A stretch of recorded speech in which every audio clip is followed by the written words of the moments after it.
Raja Wali, ya, melintasi badai hidup. Saudara dan saya harus tahu, ya, kenapa badai itu ada di dunia.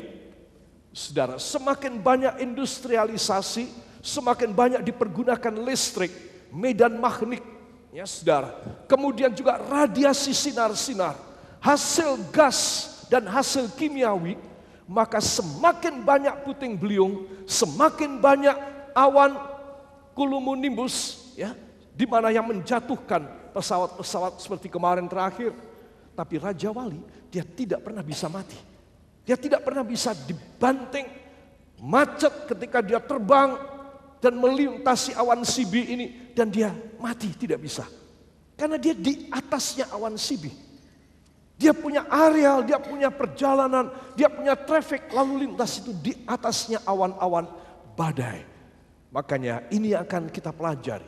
Bukan burungnya, tetapi sifat-sifat Allah yang bagaikan burung Raja Wali yang luar biasa. Kita mau minta, Tuhan, Engkau berjanji untuk mendukung dan menggendong saya di atas sayap Raja Walimu, untuk dibawa datang kepadamu. Berarti sampai saya meninggal dunia, saya berada di atas sayap Raja Walimu. Amin. Katanya Tuhan, aku akan membawa kamu kepada diriku dengan sayap Raja Wali yang kukirim. Berarti sampai akhir hidup. Katakan, sampai akhir hidup saya digendong oleh Tuhan. Dan saya akan tiba di rumahnya dengan sayap Raja Walinya.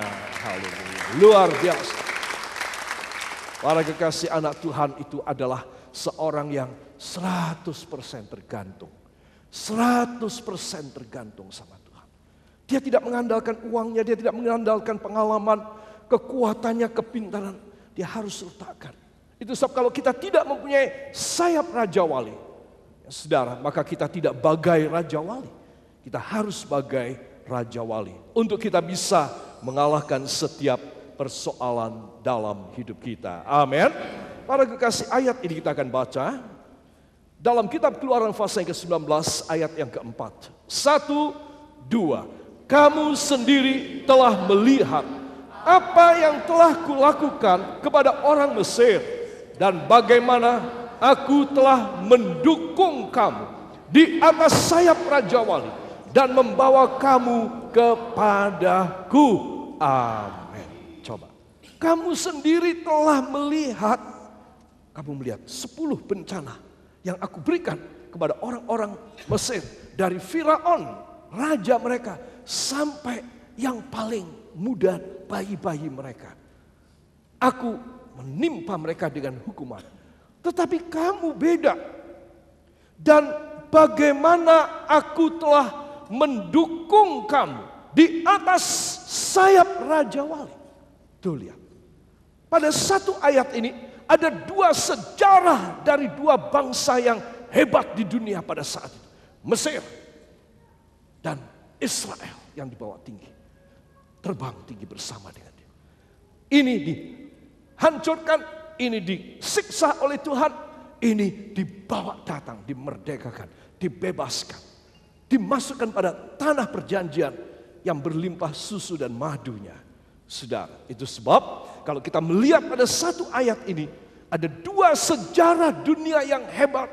Anak-anak di sekolah mempelajarinya, saudara, tentang negeri Mesir yang begitu hebat, ya, saudara, dan tentang Israel yang begitu radikal dan revolusioner. Saudara, kita melihat ini ada satu perbedaan. Sekarang saya dan Anda ada pada pertengahannya. Saya dan saudara ada pada peralihan. Aku tidak mau berjalan sendiri. Aku tidak mau berjuang sendiri.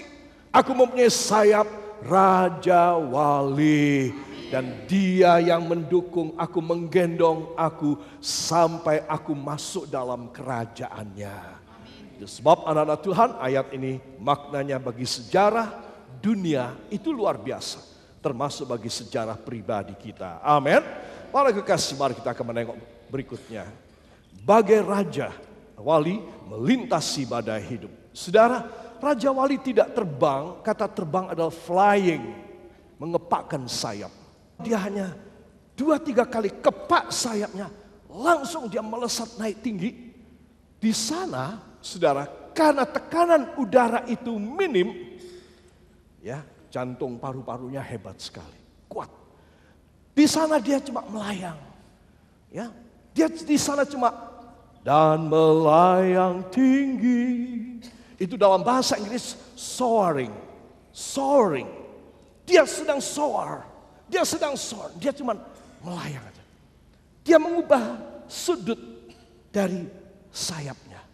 Dengan mengubahnya dia bisa memacu naik ke atas, bikin datar, dia lurus, begini dia menukik, terus demikian. Saudara, dia tidak main begini. Banyak anak-anak Tuhan menjadi sekedar berusaha keras untuk terbang.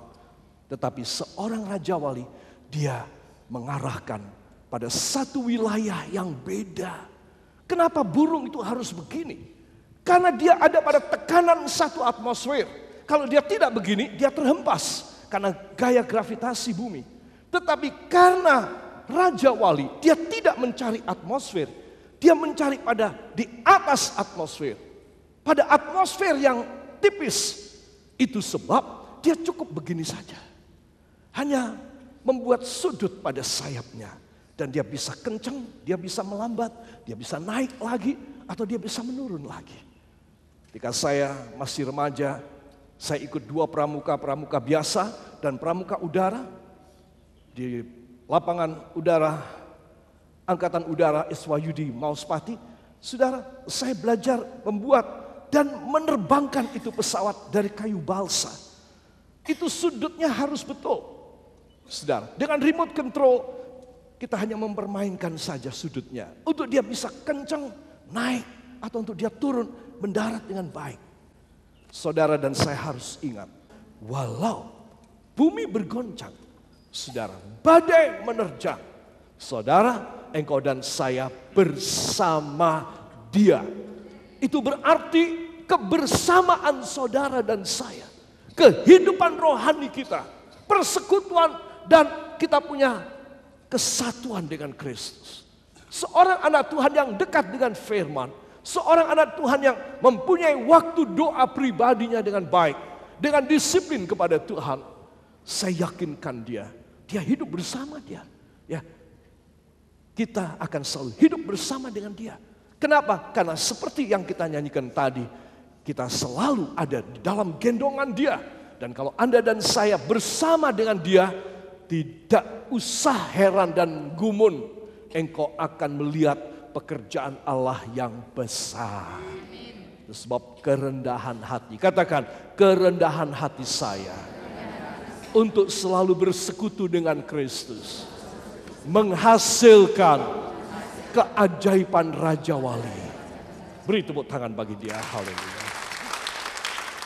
Saudara, ayat yang terkenal ini mari kita akan baca ya. Ada banyak ayat yang kita baca. 1 dari Yesaya 40 ayat 31. 1, 2. Tetapi orang-orang yang menanti-nantikan Tuhan mendapat kekuatan baru. Mereka seumpama Raja Wali yang naik terbang dengan kekuatan sayapnya.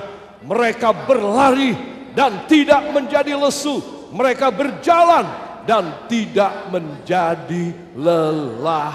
Amin. Banyak kali kita menganggap diri kita, aku sudah capek. Kalau saudara ketemu dengan seorang yang sudah sepuh, sudah tua, 80 tahun, 75 tahun, apalagi 90 tahun. Saudara, engkau tidak diajak guyon. Ya, engkau tidak diajak, ayo kita balapan karung. Ya, ayo kita makan-makan yang enak. Saudara, dia sudah capek. Dia bilang, om sudah capek. Atau papi sudah capek. Atau engkong sudah capek. Sudah kamu ajak yang dolan. Kamu ajak yang makan. Kamu pergi sana keluar. Aku mau di dalam aja. Saudara, saben kali kita dengarnya kayak begitu. Kenapa? Sudah capek. Itu dia tidak berdiplomasi. Itu faktanya. Kata capek zaman sekarang, kita tidak melihat orang tua saja, anak-anak muda juga. Saudara, tahukah saudara 61% orang yang bunuh diri adalah anak-anak muda di bawah 40 tahun. Kenapa? Capek. Ini luar biasa. Kalau zaman dulu orang tua yang bunuh diri. Karena tidak ada yang menjamin, ya anak-anak tidak pada kasih uang, ya, saudara, dan mereka merasa hopeless, kerja tidak bisa, sakit-sakitan. Mereka menggantung diri, terjun ke sungai dan lain sebagainya. Pergi ke luar negeri tidak pulang lagi, saudara. Nah, tapi kalau sekarang 61,7%, 40 tahun ke bawah yang bunuh diri.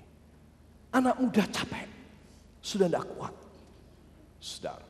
Itu sebab Anda dan saya harus tahu. Di sini katakan, ayo menanti-nantilah Tuhan. Kalau saya dan Anda tidak menanti-nantikan Tuhan, kata menanti itu apa? Ya, berjaga. Aku selalu dekat dengan Dia. Aku selalu mewaspadai apakah aku ada pada jarak yang aman, jarak yang baik, yang intim dengan Dia, atau aku jauh dari Dia. Itu menanti-nantikan Tuhan. Orang yang sedemikian, orang yang nyanggong Tuhan, akan dibaharui kekuatannya.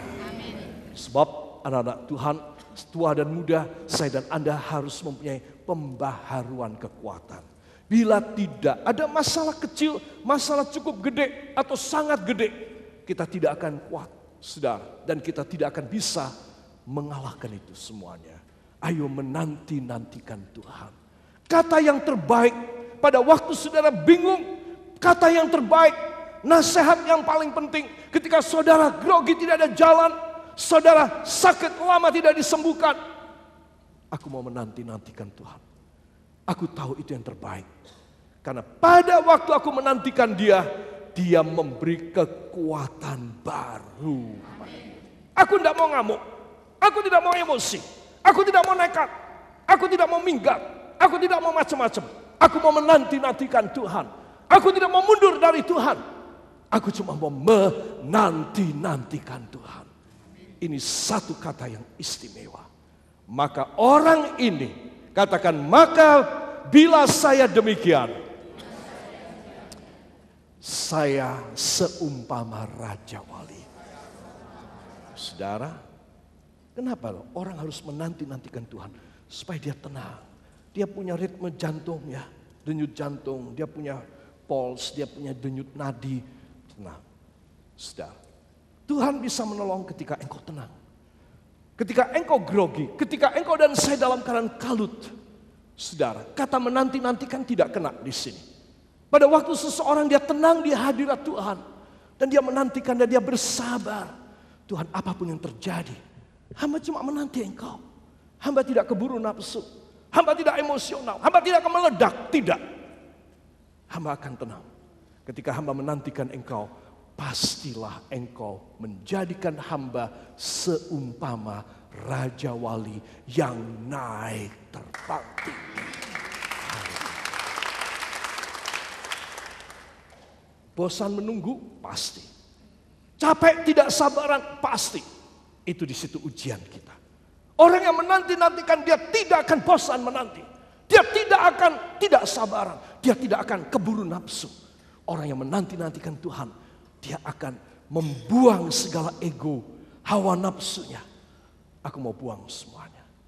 Aku percaya tahun ini Allah melakukan pekerjaan luar biasa. Apa artinya keuntungan yang begini besar? Kalau sampai aku tidak mendapat hanya karena aku keburu nafsu. Hanya karena aku tidak setia.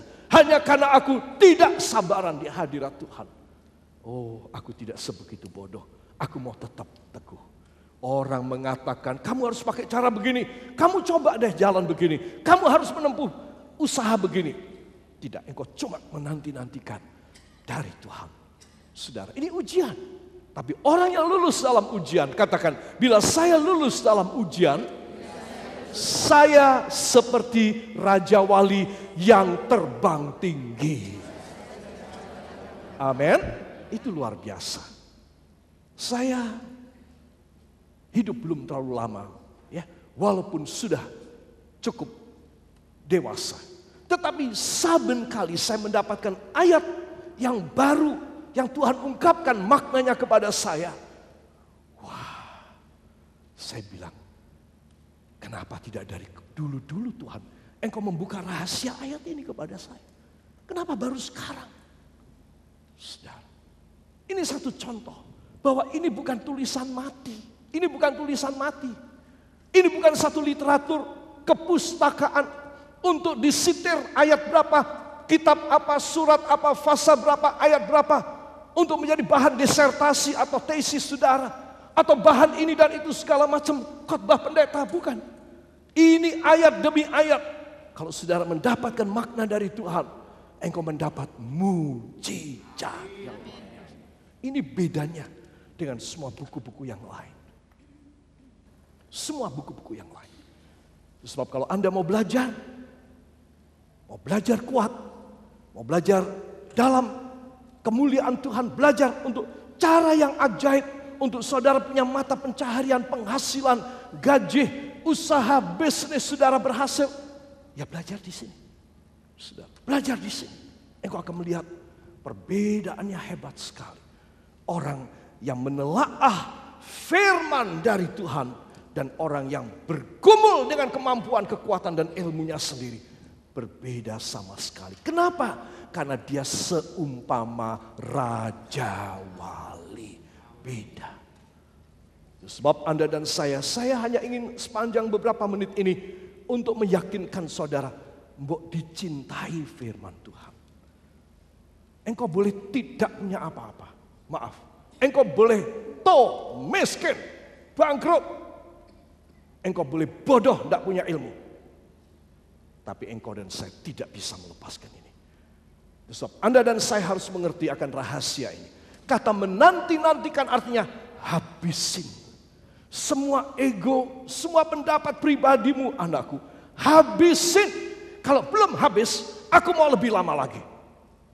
Supaya kamu belajar lebih sabar lagi. Sampai habis semua egomu. Sampai habis semua keinginanmu. Habis semua rancangan dan planningmu. Schedule dan jadwalmu. Sampai habis semua. Baru aku datang. Kalau aku datang, aku sendiri. Aku tidak utus Gabriel, Mikael. Aku tidak utus salah satu dari kerubion yang ada di atas tabutku. Aku tidak mengutus salah satu serafim, pimpinan para malaikat. Aku, diriku sendiri yang datang kepadamu. Dan aku akan bekerja luar biasa. Haleluya. Kapan itu terjadi? Saat saya dan Anda dinilai sudah cukup menanti, cukup sabar, cukup menghabisin ego. Saudara, itu saat ayat ini dalam sekali artinya dari Yesaya pasal yang ke-40 ayat 31 ini maknanya dalam sekali. Dan Tuhan ingin supaya setiap kita mempunyai satu keyakinan. Kalau aku bisa seumpama Raja Wali, aku perjalanannya naik terbang dengan kekuatan sayap. Aku jalannya bukan datar, tapi aku jalannya naik terbang. Katakan, perjalanan saya akan menjadi naik terbang tinggi. Bila saya terbukti menanti-nantikan Dia. Jadi keberhasilan, kesuksesan, kejayaan seseorang dari ini menanti-nantikan Tuhan. Kalau dia tidak lulus itu hal, dia tidak mendapat kekuatan baru. Dia tidak seumpama Raja Wali. Perjalanannya datar, bisa-bisa merosot, bisa-bisa meluncur. Tetapi kalau dia lulus yang di atas itu, perjalanannya adalah naik terbang tinggi. Amin. Itu berarti seperti saya tadi umpamakan, Raja Wali ini tidak mengepakkan sayap, jarang sekali dia, jarang. Tapi dia soaring. Soaring itu artinya dia cuma melayang, mempermainkan sudut daripada dia punya sayap saja. Cuma itu. Mempermainkan sudut dari kepalanya dia. Apakah kepalanya mendongak, kepalanya lurus, kepalanya ke bawah. Perjalanannya juga semacam itu. Saudara, sebab Anda dan saya kita harus menghabisin keakuan kita. Kadang-kadang kita kepingin sekali. Kadang-kadang kita nafsu banget untuk mendapat. Saudara, tapi Tuhan berkata pada kita, anakku, belajar menanti-nantikan aku. Kamu mau ambil sendiri? Kamu mau kerja sendiri? Silakan. Tapi kalau kamu mau tunggu aku, ya kamu nantikan aku. Kalau kamu bisa tunggu aku, semuanya perjalananmu adalah naik terbang. Dan engkau memakai kendaraan tingkat tinggi. Amin. Cuma berlari, kamu tidak akan lesu. Cuma berjalan, enteng, kamu tidak akan capek. Saudara, karena kamu punya kebiasaan terbang tinggi. Kamu punya kebiasaan is soaring. It's your usual way in your lifestyle. You are not just running or even walking. No, you are soaring with us, with me. You are soaring and we together, we are soaring together. Kita melayang tinggi bersama. Saudara, tenaga tersimpan. Saudara engkau mempunyai segala sesuatu yang efisien. Kenapa? Karena daratannya beda, levelnya beda. Orang yang menanti-nantikan Tuhan, levelnya tinggi. Tempat Raja Wali melayang. Tapi orang yang mau berdaya sendiri, dia levelnya agak rendah. Di mana ada awan-awan sibi yang menjatuhkan pesawat-pesawat tersebut. Saudara, kenapa? Karena dia harus pakai tenaga sendiri. Para kekasih, saya ingin mengajak semua saudara. Hari demi hari makin sulit hidup ini. Orang semakin mendekati kuasa black magic. Kuasa-kuasa setan, perdukunan, santet, segala macam. Saudara, orang mulai menceburkan dirinya, melibatkan dirinya dalam paranormal, di dalam parafisika dan lain sebagainya. Untuk mendapatkan tenaga-tenaga dalam alam. Tenaga-tenaga self-sugesti diri sendiri. Untuk bisa ditularkan pada orang. Orang akan nurut sama dia. Kenapa? Karena dia tahu orang ini tidak pernah bisa nurut sama dia. Orang ini saingannya yang berat. Dia bisa mencaplok aku. Enak aja. Awas kamu, tak bikin sama aku. Bukan kamu yang nyaplok aku yang nyaplok kamu. Sudah. Orang memakai cara-cara duniawi dan setani. Itu sebab anak-anak Tuhan katakan, saya harus menanti-nantikan Yesus. Supaya saya menjadi Raja Wali. Yang naik terbang tinggi. Beri tepuk tangan yang baik buat Tuhan. Saingan dagang, wah nanti akan semakin hebat. Semakin hebat. Karena semua yang diterapkan, semua yang diplot, semua yang ditargetkan dan menjadi goal. Baik dari perusahaan-perusahaan multinasional yang ada di Indonesia maupun oleh pemerintah, maupun oleh kementerian-kementerian industri, perdagangan, keuangan dan lain sebagainya. Itu semua pada meleset. Saudara, prediksi mereka para ahli 2015 lebih jeblok. Tuh lihat, saya ini orang bodoh, orang awam rakyat jelata, tidak ngerti apa-apa. Ahli-ahlinya yang bingung. Keadaan seluruh dunia, apalagi Indonesia. Tahun ini berat. Itu sebab kalau Anda dan saya tidak memakai sayap Raja Wali. Kalau engkau tidak memakai cara ajaibmu. Kalau engkau tidak turun sendiri untuk menolong kepada hamba. Tuhan, hamba akan tergiles tahun ini. Hamba akan sulit dan hamba ada dalam masalah besar. Keribetan ageng pada tahun ini. Seperti Nehemia menuliskan. Mari kita akan buka Yakobus 5 ayat yang ke-7. Kalau saudara membaca judulnya apa saudara? Bersabar dalam penderitaan. Aduh Tuhan, masa saya harus bersabar dalam penderitaan? Berarti engkau mau kasih sama saya. Nah, nanti kita baca ya, nanti kita baca. Ini ada rahasia di sini. Kita akan baca dari judulnya ya. 1, 2. Bersabar dalam penderitaan. Karena itu saudara-saudara, bersabarlah sampai kepada kedatangan Tuhan. Sesungguhnya petani menantikan hasil yang berharga dari tanahnya.